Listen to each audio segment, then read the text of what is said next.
이사야서 11장 9절부터 14절까지 보도록 하겠습니다. 내 거룩한 산 모든 곳에서 해됨도 없고 상함도 없을 것이니 이는 물이 바다를 덮음같이 여호와를 아는 지식이 세상에 충만할 것임이니라.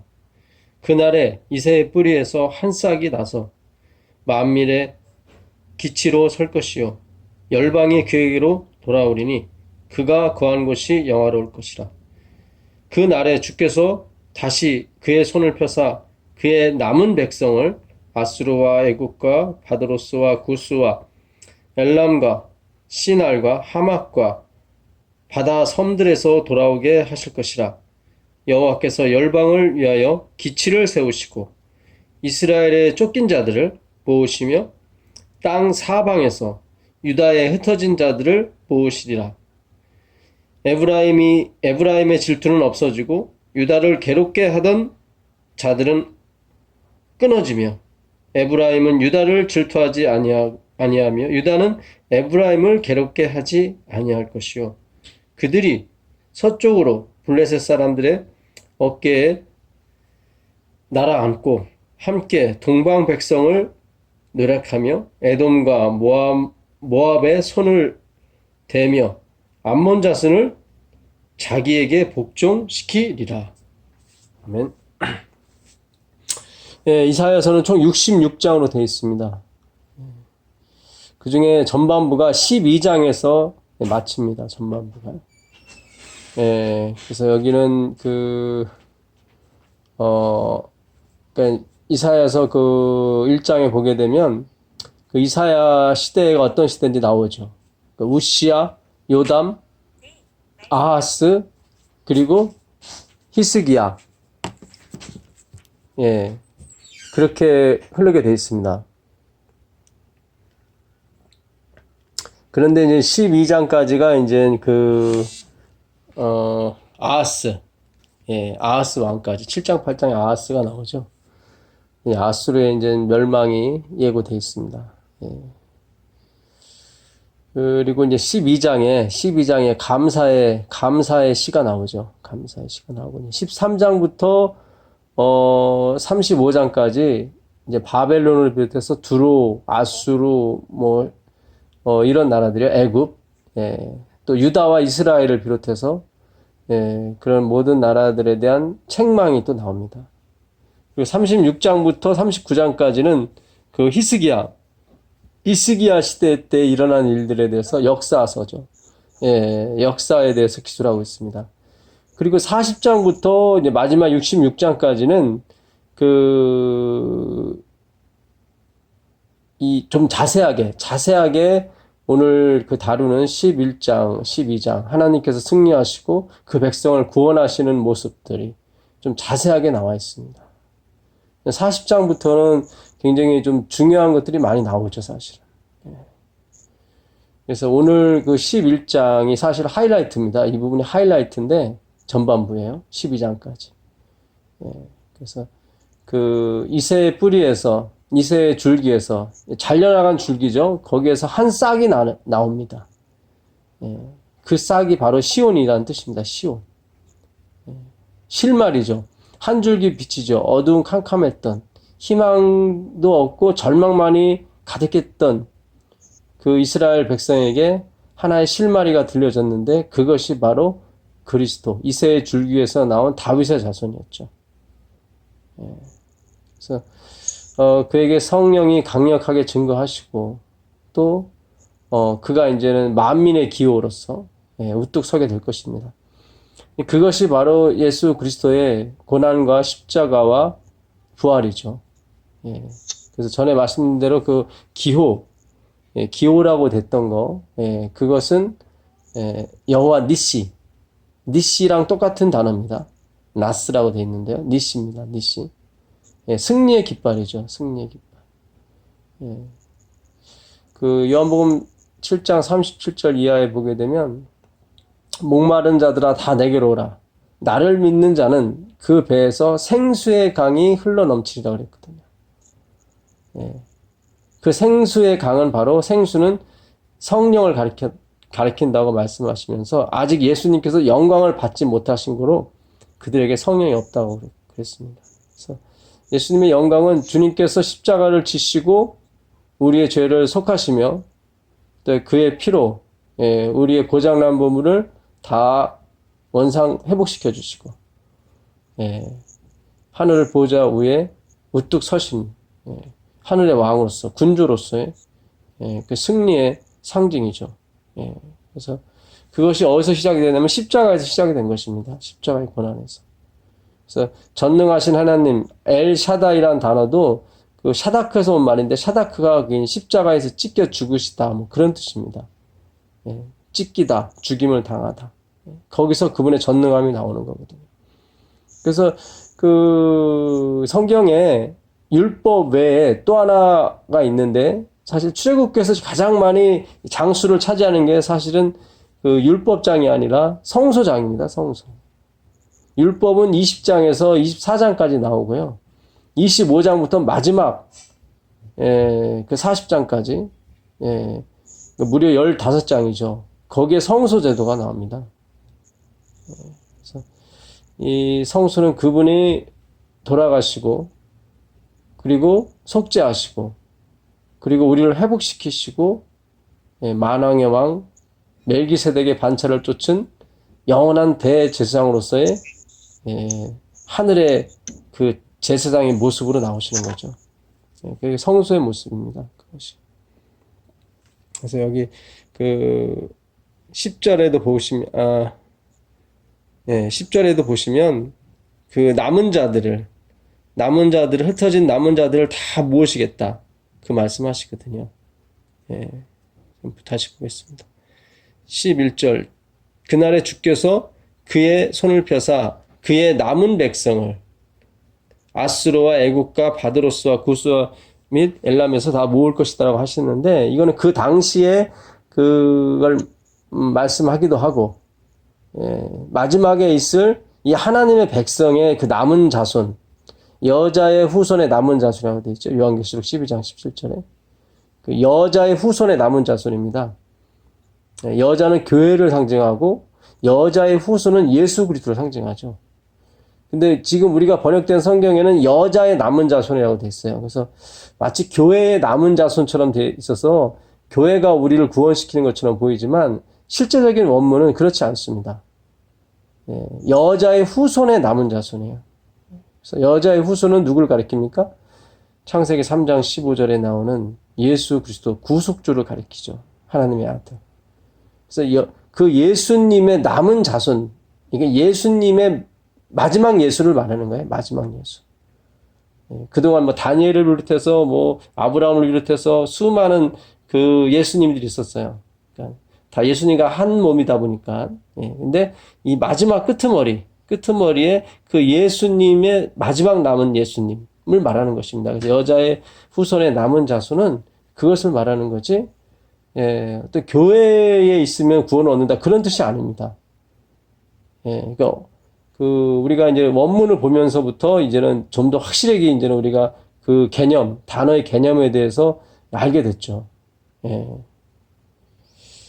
그래서 지금 흩어져 있는 주의 백성들이 있습니다. 일반 개신교회도 그리고 또 이방 종교회도 캐톨릭에도 마찬가지고 하나님께서 부르실 겁니다. 그들 어떻게 부르시냐면 이 기호로서 12절에 보시면 11절인가요? 12절입니다. 여호와께서 열방을 향하여 기치를 세우시고 그렇죠. 열방을 향하여 기치를 이게 여호와 니시예요. 승리의 깃발이죠. 세우시고 이스라엘의 쫓긴 자들을 모으시며 땅 사방에서 유다에 흩어진 자들을 모으시리라. 그 시편 110편 한번 가보겠습니다. 시편 110편을 가보시면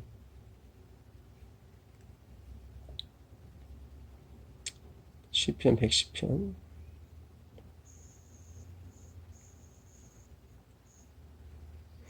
여호와께서 내 주에게 말씀하시기를 내가 내 원수들로 내 발판이 되게 하기까지 너는 내 오른쪽에 앉아 있으라 하셨도다. 그러니까 하나님 아버지께서 하나님의 아들이신 예수 그리스도께 내 원수가 내 발등상이라고 그랬죠. 발판. 그러니까 그 원수들이 완전히 너에게 복종할 때까지 그런 얘기입니다. 네 발판이 될 때까지 너는 내 우편에 앉아 있으라. 여호와께서 시온에서부터 주의 권능의 규를 내 보내시리니, 이 권능의 규는 왕의 홀을 말합니다. 왕의 홀. 주는 원수들 중에서 다스리소서. 그렇죠. 이제 발등상이 되면, 발판이 되면 그렇게 되는 거죠. 그래서 옛날 그 중국 황제도 좀 높은 곳에 앉아 있고, 그 열방에 있는 그 왕들이 와서 그 밑에 조아리죠. 그게 발판인 거예요. 그 발 밑에 있는 거예요. 신하가 되는, 그러니까 그 황제의 지배 아래 있는 거죠, 이제. 주의 권능의 날에, 그렇죠. 아까 그 날에, 이사야에서 나오는 그 날입니다. 그 날. 주께서 우뚝 서시는 날, 여호와의 지식이 물이 바다를 덮은 것 같이 세상에 충만한 날이죠. 영생은 유일하신 참 하나님과 그의 보내신 자 예수 그리스도를 아는 것입니다. 여호와에 대한 지식, 내 백성이 지식이 없어서 망한다. 나는 호세아 6장 6절에 나는 제사와 예물을 원치 않고 하나님 아는 것을 원한다. 이렇게 하나님 아는 것을 원한다. 주의 권능의 날에 주의 백성이 거룩한 옷을 입고 즐거이 헌신하니 새벽 이슬 같은 주의 청년들이 주께 나오는도다. 그렇죠? 거룩한 옷이죠. 예수님께서 피로 짠 옷이고 예수님께서 십자가에서 만드신 옷입니다. 거룩한 옷을 입고 주의 백성들이 주님 앞에 나옵니다. 새벽 이슬 같은. 근데 나중에 그 마지막 절에 보게 되면 길가의 시냇물을 마심으로 그의 머리를 드시리로다. 그러니까 예수님께서 길가의 시냇물을 마시고 그의 머리를 드세요. 아까는 새벽 이슬 같다고 그랬는데 사실 이슬이 맺혀봤자 얼마 맺히겠습니까? 근데 그 수많은 이슬들이 모여서 뭐가 되냐면 시냇물이 돼요. 대단하죠. 주님의 이 복음의 능력, 십자가의 보혈의 능력은 엄청납니다. 그 새벽 이슬 같은 주의 백성들이 주님께 나오는데 시냇물을 이루게 돼요. 요한계시록에 보면 셀 수 없는 물소리와 같은 큰 우레와 같은 소리로 합창을 한 게 나오죠. 구원과 영광과 찬송이 우리 주 하나님과 어린 양께 있도다. 그 노래 아시죠? 그거예요, 바로. 할렐루야. 만군의 여호와 하나님께서 통치하시는도다. 이 요한계시록 19장 1절부터 6절까지 있는 말씀입니다. 그리고 심판날에 예수님께서 흰 말을 타고 나오시죠. 그게 바로 19장 15절부터의 날입니다. 그 입에서 날카로운 검이 나와서 만국을 치십니다. 그 이름은 만왕의 왕이요 만군의 주라고 되어 있죠. 말씀으로 세상을 여신 것처럼 말씀으로 마지막 문을 닫을 것입니다. 그래서 그분의 십자가는 그 새벽 이슬 같은 창조 이래로 주의 은혜로 말미암아 구원 얻은 사람이 무리가 얼마나 많은지 시냇물을 이루게 되는 것입니다. 거기에 우리도 포함되기를 간절히 바라겠습니다. 자, 그래서 여기 보게 되면 4절 여호와는 맹세하고 변하지 아니하시리라. 이르시기를 너는 뭐죠? 멜기세덱의 서열을 따라 반차를 따라 영원한 제사장이라 하셨도다. 그렇죠. 그러니까 그분이 어떻게 쓰시냐면 그 만민의 기호로 쓰시는데 어떻게 쓰세요? 영원한 멜기세덱의 반차를 쪼자. 이 멜기세덱은 그 아비가 누군지도 모르고 출처도 모르고 탄생도 모르고 그 히브리서 7장에 이렇게 나오죠. 그 멜기세덱의 반차를 쫓아 바로 구세주 그리스도를 말합니다. 영원한 제사장이 되실 것입니다. 이게 바로 만민의 기호예요. 만민의 기호. 이게 바로 열방을 향해서 기치를 드시는 거예요. 이 장면이.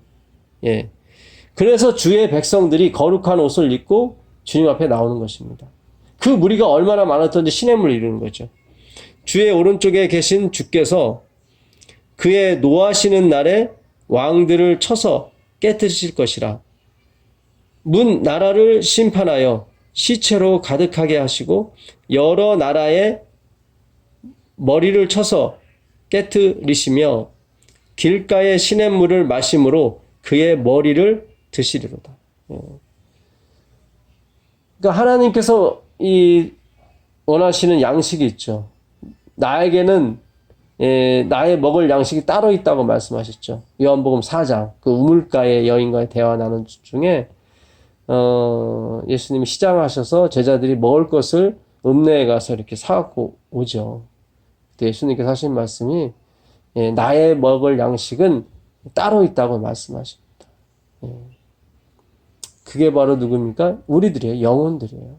그분은 영혼이 주님께 앞으로 나오는 것에 있어서 배부르시고 그것으로 인해서 사시는 분이 바로 하나님이십니다. 자, 사도행전을 가보세요. 사도행전 7장으로 가보세요. 사도행전.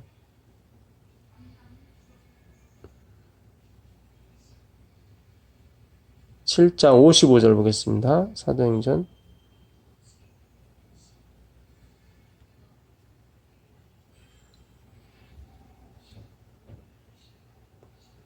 스데반이 성령 충만하여 하늘을 우러러 주목하여 하나님의 영광과 및 예수께서 하나님 어디죠? 우편에 앉은 것을 봅니까? 서신 것을 봅니까? 서신 것을 보죠. 그렇죠. 예, 서신 것을 봅니다. 말하되 보라 하늘이 열리고 인자가 하나님 어디요? 우편에 서신 것을 보노라. 예. 자, 아까 시편 110편에서는 아버지께서 예수님께 그랬어요. 네 원수가 네 발등상이 되기까지 내 우편에 앉았으라 그랬거든요. 근데 스데반이 순교하기 직전에 봤더니 이 인자 대신 예수님께서 하나님 보좌 우편에 앉아 계셔야 되는데 일어선 걸 봤단 말이죠. 일어선 걸. 그 얘기는 무슨 뜻이에요? 이제 원수가 발등상이 됐다는 얘기죠. 왜냐하면 하나님 아버지께서 발판이 될 때까지, 발등상이 될 때까지만 앉아있으라고 그랬으니까. 서 계셨다는 얘기는 이제 멜기세덱의 반차를 주자 뭐가 되시는 거예요? 제사장이 되시는 거예요. 그래서 다니엘서 9장 27절에 그가 한 이래 동안 많은 사람들과 언약을 맺겠다고 그랬거든요. 한 이래면 일주일을 말합니다. 성경에서 일주일은 7년을 말하죠. 그래, 그 이래의 절반은 예물과 제사를 받지 않겠다고 말씀하셨어요. 성수에서. 왜냐면 아직 마귀가 발등상이 되지 않았기 때문에 성수에 들어갈 수가 없었던 거죠. 예. 이 성수에 들어간다는 것은 죄를 다스린다는 의미거든요. 예. 마귀가 아무리 우리를 유혹하고 미혹할지라도 택한 자들을 할 수만 있으면 미혹한다고 그랬어요. 할 수만 있으면. 그 얘기는 무슨 뜻입니까? 할 수 있다는 것입니까? 할 수 없다는 것입니까? 할 수 없어요. 할 수 없어요. 그래서 예수님 돌아가신 다음에 최초의 순교자가 누굽니까? 예수님 부활하신 후에 스데반이죠. 예. 그 전에는 저기 없어요. 순교자가. 그 전에. 최초의 순교자가 스데반입니다. 왜요? 제사와 예물을 받지 않으셨기 때문입니다. 순교를 해도 그 예물을 받을 수가 없어요. 왜냐하면 제사장이 아직 등극을 안 했기 때문에. 그래서 다니엘서 9장 27절에 그가 한 이래 동안의 언약을 맺고 그 이래의 절반은 제사와 예물을 받지 않는다고 그랬거든요. 그래서 예수님께서 3년 반 동안 공생애를 하고 돌아가셨죠. 그 다음에 3년 반은 성소 휘장이 찢어지고 그 다음부터는 제사 예물을 받지 않으셨어요. 물론 이 땅에서는 자기 아무것도 모르는 백성들이 막 했겠지만 하나님 받지 않으셨어요. 그리고 언제부터 받으세요? 스데반이 순교한 후부터. 그러니까 스데반 때문에 그렇게 된 게 아니라 그 다니엘서 9장 27절 한 이래 71회 중에 한 이래죠. 457년부터 71회 490년이 가면은 AD 34년이 나오거든요. 거기서 이제는 그 다니엘에 보게 되면 69일에와 한 이래를 또 나눠요. 왜냐면 한 이래의 그 시작점에 그 거룩하신 자가 그 기름 부음을 받는다고 그랬거든요. 침례를 받는 장면이죠. 그리고 그가 도중에 죽임을 끊쳐지리라 그랬어요. 그게 절반이에요. 일의 절반. 나머지 일의 절반은 이제는 제자들이 채우게 돼 있죠. 그래서 그 34년을 알려주는 겁니다. 34년은 무슨 해입니까? 예수님께서 성소에, 다니엘서 9장 24절. 그 성소가 지극히 거룩한 자가 기름 부음을 받을 것이라고 했을 때 그 지극히 거룩한 자, 지극히 거룩한 곳도 됩니다. 그는 코데시인데 히브리어로 그는 장소도 의미해요. 옛날에는 그 레위기서 8장에도 보게 되면 성소가 정결하 이렇게 성소에 위임식을 하고 또 정결하게 하고 또 제사장도 대제사장도 다 이렇게 정결케 하는 위임식이 있습니다. 그러니까 그날에는 제사장과 성소가 다 정결함을 받아요. 그래서 다니엘서 9장 24절에 그 지극히 거룩한 자가 기름 부음을 받겠다. 영원한 의가 드러나며 영속되고 그때 그 마지막에 그 지극히 거룩한 자가 기름 부음을 받겠다 했을 때 거룩한 장소가 사실은 맞습니다. 성소가. 근데 성소가 그 거룩함을 받을 때 제사장도 같이 받게 돼 있어요. 그래서 예수 그리스도께서 이 서신 것은 바로 제사장으로서 지금 어디에 들어가시는 거예요? 성소에 들어가시는 거예요. 엘렌 G. 화이트도 대쟁투에 보게 되면 그런 말씀 하세요. 예수님께서 1844년 10월 22일에 지성소로 조사 심판하러 들어가시잖아요. 그래서 이제 예수님께서 스데반이 죽음 후에 1800여 년 만에 지성소로 들어가신다. 이제 그런 말씀이 있어요. 그 얘기는 그 스데반의 죽음 다음부터 예수님께서 제사장이 되신 거예요. 멜기세덱의 반차를 쫓아 제사장이 되신 거예요. 그래서 우리가 천국에 들어가는 것은 의로운 일을 해서가 아니라 의로운 일을 하신 예수님께서 우리를 거룩하게 해주셨기 때문에 들어가는 겁니다. 그게 바로 새천사의 기별이에요. 그러니까 우리가 이 기가 막힌 일, 업적을 쌓아서 들어가는 것이 아니라 진짜 아름다운, 진짜 기가 막히게 아름다운 일을 하신 그리스도의 속죄, 용서하심이죠, 용서함. 그 용서하심 때문에 우리가 들어가는 거예요. 마치 그 아버지의 재산을 다 날리고 온 그 돌아온 탕자를 받아준 아버지죠. 그러니까 성경의 주제는 우리가 아니에요. 우리가 아니라 하나님이라니까요. 하나님이 높임을 받으셔야 되고 예수님이 높임을 받으셔야 되는 게 성경이 말하는 주제예요. 그 대역을 한 게 누구냐면 아브라함이라든가 다니엘, 요셉 이런 사람이 대역을 한 것뿐이에요. 근데 우리가 이 대역을 보지 못하고 그 아브라함이라든가 다니엘이 이런 사람을 봤단 말이죠. 그러니까 전에도 말씀드린 것처럼 오늘날 우리의 성경 공부가 다 초점이 어디가 있냐면 사람한테 가 있어요. 적용을 다 마지막에 사람한테 시켜버려요. 물론 사람한테 시켜야 됩니다. 근데 그것이 마지막이 돼서는 안 돼요. 나한테 적용이 된 다음에 누구한테 가야 되면 그리스도께 가야 됩니다. 그래서 모든 성경은 그리스도를 가리켜야 되는 것입니다. 그러니까 그리스도를 가리키지 못하고 인간에게만 가리키고 끝났다는 것은 그 인간의 욕심인 거예요, 사실. 헌신과 봉사를 어떻게 유도하고 조직을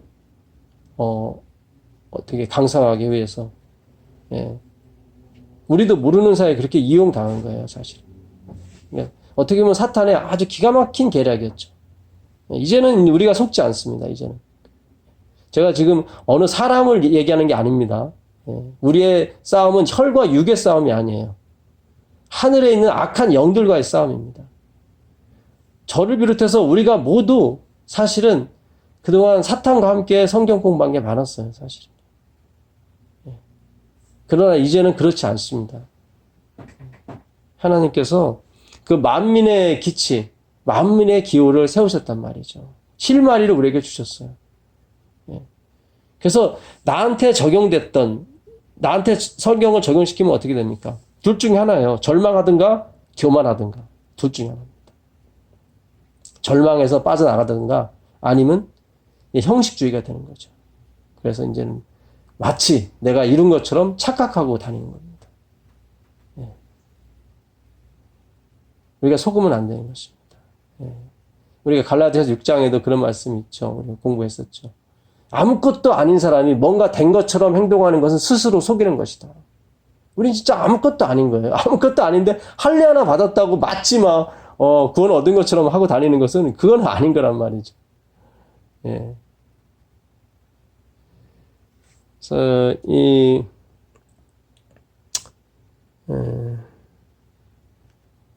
이사야서 한번 다시 가보겠습니다. 이사야서 가보시면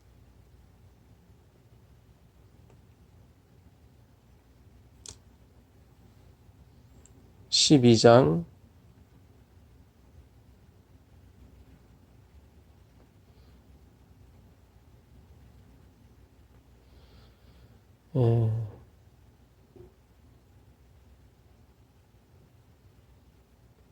6절 보세요. 아니, 5절 보시면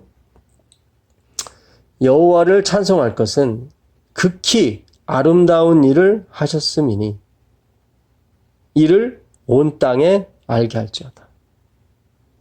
예. 이게 주제예요. 이게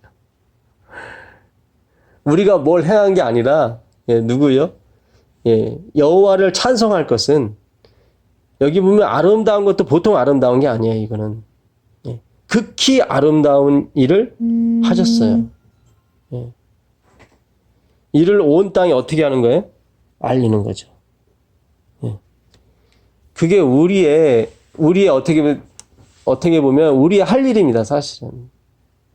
그러니까 하나님이 다 하신 거예요. 내가 어떤 일을, 훌륭한 일을 하고 봉사하고 우리가 찬양하고 우리가 여러 가지 하는 일, 이런 것들은 사실 이 반응일 뿐입니다. 그러니까 하나님께서 하신 일에 대한 반응이에요. 그러니까 우리가 불이 뜨거우면 뜨거워하고 손을 빼는 것처럼 우리가 하나님의 이 놀라우신 일을 경험하게 되고 우리가 깨닫게 되면은 당연히 그거는 반응이 나오게 돼 있습니다. 안 하면 우리가 병들어요. 안 하면 병들어요. 임금님 길은 당나귀. 그 사람이 왜 그랬어요? 말하고 싶은데 말 못하게 하니까 산에 가서 막 한 거죠. 우리가 하나님의 놀라운 일을 알게 되면 아내고는 못 배겨요. 그걸 우리가 하는 의로운 일이라고 하면 안 되는 거죠. 하나님께서 내 안에서 하신 거죠. 그래서 우리에게 돌아올 영광이 하나도 없습니다, 사실은. 그래서 이 하나님께서 이 제사장이 되셔서 지금 지성소에 들어가 계시잖아요. 이건 이제 마지막이에요, 마지막. 보라, 신랑이로다, 맞이하라. 열천에 비유할 때, 10월 22일, 1844년, 성소 정결을 위해서 들어가시는 거예요. 그게 무슨 뜻입니까? 우리 마음에 들어오시는 거죠. 우리의 지성소에 들어오시는 거예요. 우리가 어떤 성소에 들어간다고 생각하지 마시고, 다 영적인 개념입니다. 그러니까, 우리 마음에 들어오시는 거예요, 예수님께서. 그래서 마음에 들어오셔서, 우리 마음 가운데 있는 성소를 깨끗게 하시는 거예요. 지금 그 작업을 하고 계세요. 이제 먼저 죽은 사람들, 먼저 잠드는 사람들부터 다 해주시고, 이제 우리 안에 들어와서 해주시겠죠. 이게 왜 중요하냐면, 이 다음엔 없기 때문에 그래요. 이게 마지막이에요. 그리고 예수님이 오십니다.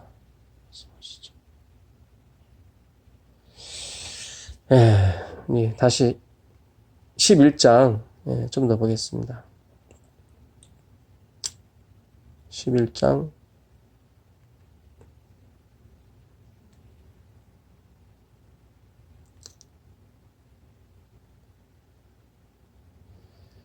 15절 16절 보겠습니다. 여호와께서 애굽 해만을 말리시고 그의 손을 유브라데 하수 위에 흔들어 뜨거운 바람을 일으켜 그 하수를 쳐 7 갈래로 나누어 신을 신고 건너가게 하실 것이라. 그의 남아있는 백성, 여기 또 나오죠. 남아있는 백성. 곧 아수르에서 남은 자들을, 이 아수르는 사탄 마귀를 상징하는 거죠. 그러니까 마지막으로 사탄 마귀에게 붙들려 있던 남은 백성 자들을 위하여 큰 길을 있게 하시되, 그렇죠. 큰 길, 대로죠. 대로. 그 마음에 시온의 대로가 있는 자는 행복자로다. 시편에 이렇게 돼 있죠. 예. 하나님께 갈 수 있는 큰 대로, 예. 예수님께 갈 수 있는 큰 대로, 예. 그게 바로 침례 요한이 만들었던 그 길을 평탄케 했던 대로였죠. 골짜기마다 낮아지고, 예. 산들마다 낮아지고 골짜기마다 도두어지는, 예. 주님께 가는 큰 대로, 큰 길이 있게 하시되 이스라엘이 애굽 땅에서 나오던 날과 같게 하시리라.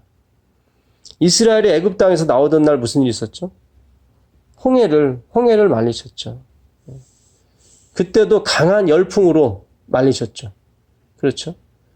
여기 보니까 여기는 유브라데 강을 말리셨습니다. 예. 자, 출애굽기, 여기서 바람이 나오죠?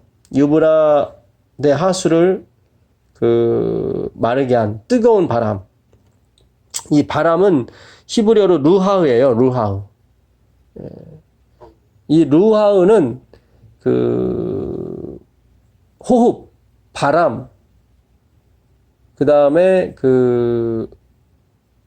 스피릿, 영. 예. 그런 뜻이 있습니다. 영. 그래서 이 단어가 헬라어로 오게 되면 푸뉴마가 돼요. 푸뉴마.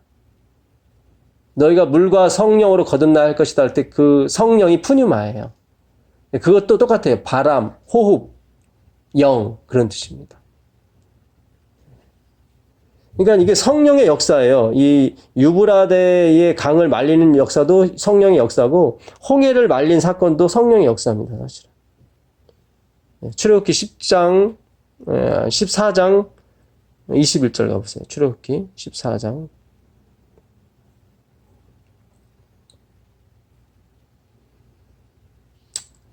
모세가 바다 위로 손을 내밀매 여호와께서 큰 동풍이 밤새도록 바닷물을 물러가게 하시니 물이 갈라져 바다가 마른 땅이 된지라. 그렇죠? 예. 이게 지금 무슨 장면이죠? 창세기 1장에 있는 장면이죠. 그죠? 예, 물 가운데 있던 무치, 마른 땅, 거의 똑같은 단어예요. 마른 땅. 마른 땅이 드러나라. 예. 그게 셋째 날이죠. 그를 기뻐하셨어요. 예, 주님의 그 큰 대로를 말하죠. 예, 둘째 날은 기뻐하신 게 없죠. 근데 셋째 날은 두 번이 있죠. 마른 땅이 드러나면서 기뻐하시고, 또 씨가진 열매, 씨가진 채소가 나오면서 또 기뻐하시죠. 다 누구를 상징해요? 그리스도를 상징하는 거예요. 예. 여기 동풍, 이스트라고 돼 있고, 여기 루하예요. 푸뉴마, 루하. 하나님이 사람을 지으시고 국고에 생기를 불어넣으셨다 할 때 그 생기, 그것도 푸뉴마예요. 좀 다른 뜻인데 네샤마 하인데 이것도 호흡, 영 그런 뜻입니다. 하나님의 숨. 예. 그래서 홍해를 갈는 바람도 성령이에요, 사실 성령. 예, 똑같은 단어 루하를 쓰고 있습니다. 10장 13절 보세요. 10장 13절. 이거는 이제 7번째 재앙, 메뚜기 재앙인데, 모세가 애굽 땅 위에 그 지팡이를 들매, 지팡이네, 여기서도. 여호와께서 동풍을 일으켜 온 낮과 온 밤에 불게 하시니 아침이 되매 동풍이 메뚜기를 불어들인지라. 그렇죠. 예, 여기도 루하예요, 루하. 예, 호흡, 영, 그런 뜻입니다. 예. 자, 요한복음 가보세요. 요한복음 3장 8절 가보세요. 요한복음 3장 8절. 바람이 임으로 불매 내가 그 소리는 들어도 어디서 와서 어디로 가는지 알지 못하나니 성령으로 난 사람도 다 그러하니라. 여기서 이 성령도 그냥 푸뉴마예요. 루하흐. 그러니까 바람이라고 적었던. 그러니까 이게 번역을 하면서 바람이라고 해도 되고 성령, 영이라고 해도 돼요. 사실은. 뜻이 그렇기 때문에. 여기서 번역이 조금 부족한 게 하나 있는데 그게 뭐냐면 바람이 임의로 불매 이렇게 돼 있어요. 임의로. 바람은 임의로 불지 않습니다. 우리가 잘 몰라서 그렇지. 이 임의로라고 되어 있는 헬라어 대로. 이 대로는 to will이에요. to will. 그러니까 어떤 의지를 가지고 움직이시는 거예요. 그러니까 to purpose라고 되어 있어요. 사전에 이 대로를. 그러니까 목적을 가지고 움직이시는 거예요. 그러니까 바람이 지 마음대로 그런 게 아니에요. 원래 바람은 어떻게 붑니까? 기압이 높은 데서 낮은 데로 흐릅니까? 낮은 데서 높은 데로 흐릅니까? 그렇죠. 예, 기압은 높은 데서 낮은 데로 흐르게 돼 있다고요. 예. 이 성령이 비둘기와 같이 내린다고 그랬을 때 그 비둘기는 무슨 새냐면 어둠을 향해 돌진하는 새가 비둘기예요. 예. 어둠을 향해서 돌진하는 새가 비둘기입니다. 그러니까 성령, 하나님은 높은 데서 낮은 데, 낮은 데는 누구를 상징하죠? 우리죠. 우리. 부족함을 느끼고. 아무리 내가 신앙 30년, 40년 해도 더 배고픈 거예요. 더 부족하고. 그래서 더 많이 기도하게 되고, 더 많이 생각하게 되는 거죠. 진짜 예수님은 죄인을 부르러 오신 게 맞아요. 왜냐하면 바람이 기압이 높은 데서 낮은 데로 흐르게 돼 있거든요. 성령 하나님은 낮은 데서 부르짖는 자에게 찾아오게 돼 있다고요. 절대로 내가 뭐 했습니다. 이렇게 했습니다. 그러니까 내가 저 세리와도 같지 않음을 감사하나이다. 그런 사람한테 오지 않으세요. 정말 오늘 우리의 교회가 한번 생각해 봐야 돼요. 정말 우리가 진정한 교회를 진짜 이렇게 만들고 있는지. 정말 우리가 겸손한 교회. 정말 내가 30년, 40년 주를 믿었지만 주 앞에서 얼굴을 들지 못하는 그런 마음을 갖고 있는 건지. 제 말씀은 고개 숙이고 다니라는 그런 말씀이 아닙니다.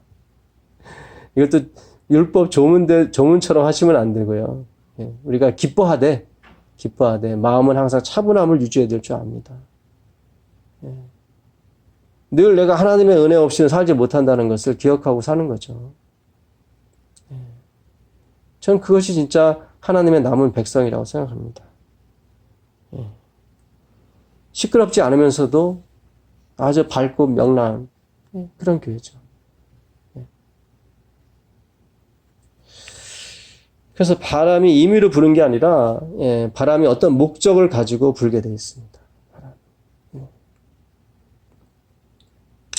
자, 요한계시로 한번 가보세요. 요한계시로.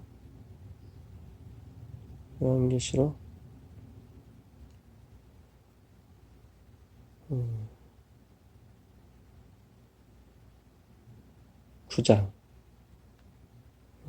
14절 보세요.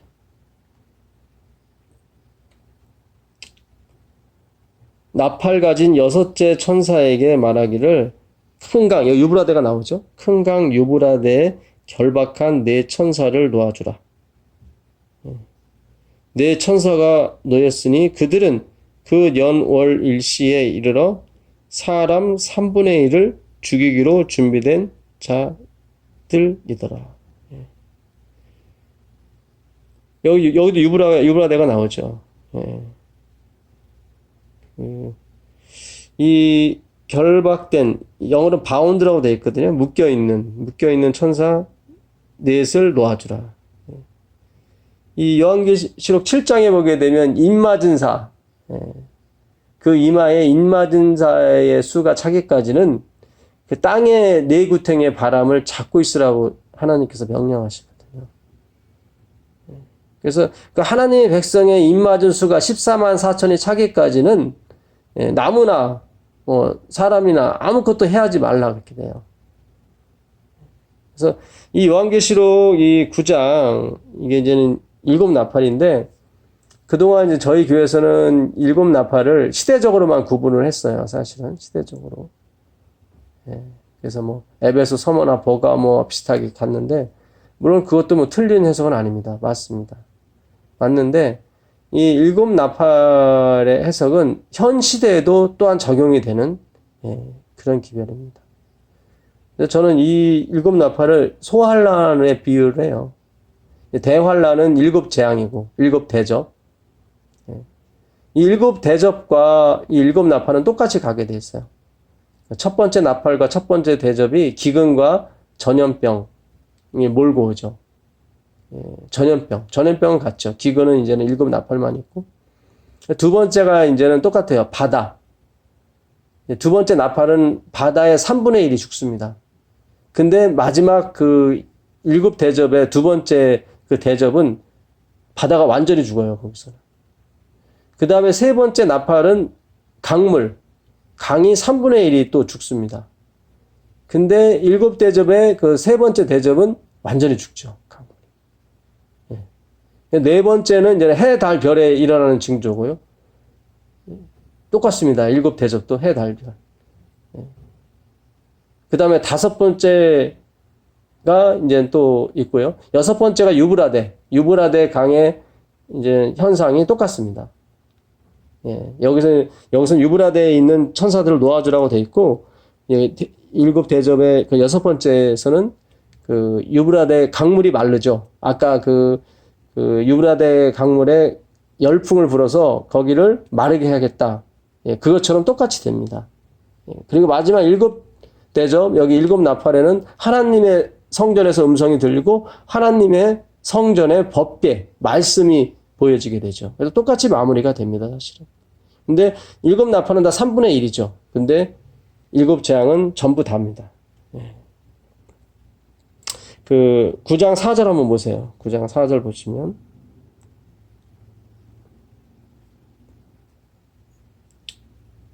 그들에게 이르시되, 이거는 다섯째 나팔입니다. 다섯째 나팔. 그들에게 이르시되 땅에 풀이나 푸른 것이나 각종 수목은 해하지 말고 오직 어디에요? 이마에 하나님의 인치심을 죄송합니다. 인침을 받지 아니한 사람들만 해하라 하시더라. 이게 다섯째 나팔이에요. 다섯째 나팔.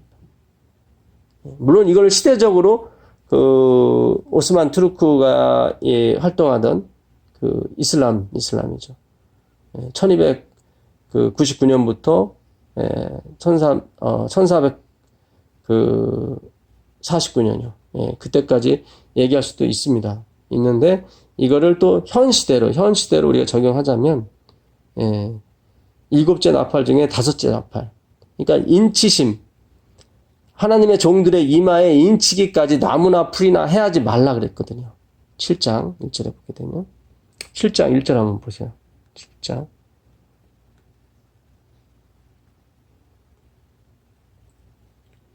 이 일 후에 내가 네 천사가 땅 네 모퉁이에 선 것을 보니 땅의 사방의 바람을 붙잡아 바람으로 하여금 땅에나 바다에나 각종 나무에 불지 못하게 하더라. 여기서 바람은 푸니마는 아닙니다. 이거는 푸니마가 아니에요. 아네모스라는 단어인데 이거는 그냥 바이올런트예요. 폭력적인 바람이에요. 전쟁을 의미하죠. 또 봄에 다른 천사가 살아계신 하나님의 인을 가지고 해 돋는 데로부터 올라와서 동방이죠. 땅과 바다를 해롭게 할 권세를 받은 네 천사를 향하여, 그렇죠, 여기요. 땅과 바다를 해롭게 할 권세를 가진 네 천사죠. 네 천사를 향하여 큰 소리로 외쳐 이르되 우리가 우리 하나님의 종들의 이마에 인치기까지 땅이나 바다나 나무들을 해하지 말라 하더라. 그렇죠? 이게 14만 4천이에요. 그 다음 14만 4천이 나오는데. 그래서 9장 그 4절에 9장 1절부터 보게 되면 이제 그 다섯째 나팔이 불어요. 다섯 번째 나팔. 지금 우리가 아직까지 첫 번째 나팔이 불지 않았어요. 제가 해석하기로는 아직 첫 번째 나팔이 불지 않았습니다.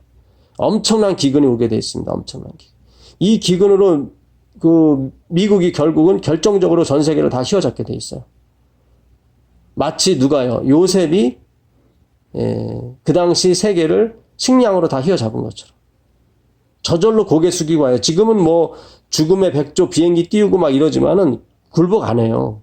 절대로 굴복 안 합니다. 뭐 사담 후세인 뭐 척결하면 될 줄 알았더니 IS가 또 탄생이 되잖아요. 이 무력 갖고는 안 됩니다. 뭐 가지고 돼요? 식량 갖고 돼요. 하나님 백성이 말씀으로만 사는 것처럼 이 땅의 백성들도 이 먹을 것으로 산다. 최초의 범죄가 먹을 것으로 인해서 생긴 것처럼 결국 마지막에도 이 먹을 것으로 인해서 떨어져 나가게 돼 있습니다. 최초에 우리 어머니가 하나님의 말씀을 잘못 해석하는 바람에 그 먹지 말할 것을 따먹은 것처럼 우리가 이 하나님의 말씀을 잘못 해석하기 때문에, 잘못 알아듣기 때문에, 주님께 적용이 안 되기 때문에 결국은 떨어져 나가게 돼 있습니다.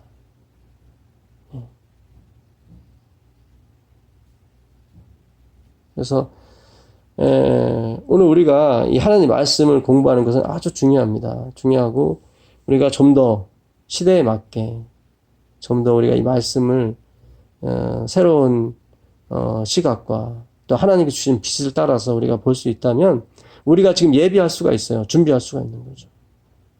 그 준비는 육적인 준비가 아니죠. 당연히 영적인 준비죠. 왜냐하면 하나님께서 그러셨거든요. 나의 백성은 하나님의 입에서 나오는 모든 말씀으로 살 것이라고 그랬거든요. 예, 그래서 우리가 진짜 이 첫 번째 나팔도 아직 안 불었어요. 이제 불게 될 겁니다. 이제 어마어마한 기근이 오게 될 거예요. 그때 우리가 여기 미국에 계신 분이 할 일이 있어요. 전 있다고 봐요. 그래서 우리가 영적으로 준비되는 것이 필요합니다. 정말 그리고 이 보이는 거에 굴복당하지 않기 위해서는 보이지 않는 것을 봐야 됩니다. 들을 귀가 있어야 됩니다. 들을 귀가 있어요. 그 사람이 이기는 것입니다. 그 사람이. 오늘 우리가 들을 귀를 가지고 하나님의 말씀을 들었습니다. 이 말씀이 우리 마음판에 새겨지기를 간절히 바라면서 오늘 말씀 마치겠습니다. 기도하겠습니다. 하늘에 계신 아버지 하나님 감사합니다. 우리가 먹을 것이 아니라 눈에 보이는 것이 아니라 보이지 아니하시는 하나님께 굴복되기를 원합니다. 주님, 세상은 다 눈에 보이는 왕과 힘과 권력에 쫓아가고 있습니다. 주님, 이 모든 것을 다스리고 이 모든 것을 창조하시고 또 구속하신 주님, 주님을 볼 수 있는 눈을 우리에게 허락하여 주시고 주의 말씀을 들을 수 있는 귀를 허락하여 주시옵소서. 오늘도 하루를 시작하는 그 저녁입니다. 이번 주 내내 주의 말씀이 우리를 움직이시고 우리를 인도하여 주시옵소서. 우리 주 예수 그리스도의 이름으로 기도드립니다. 아멘. 감사합니다. 고맙습니다. 감사합니다.